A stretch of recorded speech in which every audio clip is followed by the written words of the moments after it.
Hey guys, welcome to another episode of Creature Feature, where we look at the history, mythology, and legends of different creatures from around the world. Today, we're going to be looking at the Boogeyman.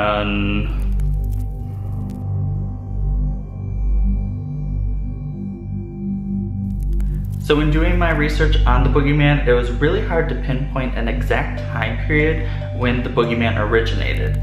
Some say that the Boogeyman originated way back in the 1600s, whereas other people say that the Boogeyman originated around 1800 as another word for devil. Although we can't exactly pinpoint when or where the myth of the Boogeyman originated, we do know that across all countries he kind of has the same MO, and it's to take away naughty children. If you look back in history, the Boogeyman has been used as a tool by parents for many years to get their children to behave. Parents from around the world tell their children that if they don't behave, the Boogeyman in the middle of the night is going to come and take them away. And for a creature that's so well known across many countries, the most unknown thing about the Boogeyman is its appearance. The appearance of the Boogeyman changes from person to person, each person saying that it looks a different way. One of the most common features of the Boogeyman is that it lurks in the darkness and it has red eyes. I'll put some images up here now of different ways that people have portrayed the Boogeyman throughout the years. Now, even though the Boogeyman is widely known across different countries, the story of the Boogeyman kind of changes depending on where in the world you are. One of the variations of the Boogeyman that I really like comes from Latin American cultures.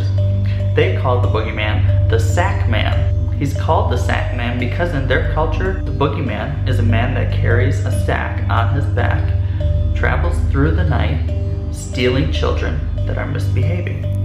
Another cool portrayal of the Boogeyman comes from Spain, where they call him El Coco. The reason I think this is a really cool portrayal of the Boogeyman is because in their culture, parents will sing lullabies or tell rhymes at night, warning children if they misbehave, the Boogeyman will come and get them. It's kind of messed up that no matter what country you're in, the message that parents are sending to their children is, if you misbehave, this man is gonna snatch you up in the middle of the night and take you away forever.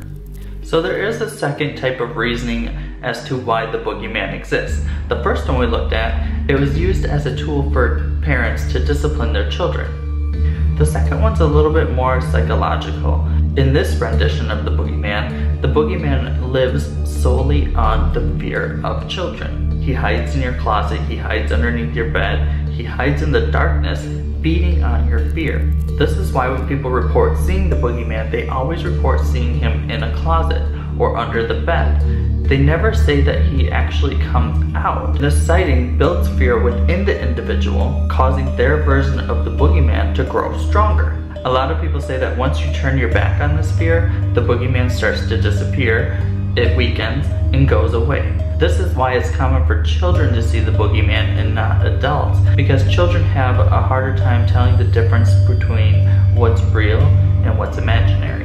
When children start to grow up, they start believing less in the Boogeyman, making it weaker until it eventually disappears. I tried to look up some stories of the Boogeyman, but each one of them kind of is the same thing. People report seeing a Boogeyman within their closet or underneath their bed. They usually say he has the glowing red eyes.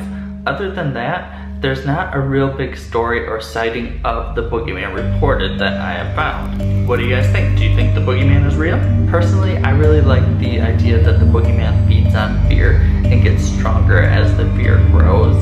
I think that would explain why children are seeing the Boogeyman more and more and not adults. As for if he's real or not, I don't know. I don't have a concrete opinion.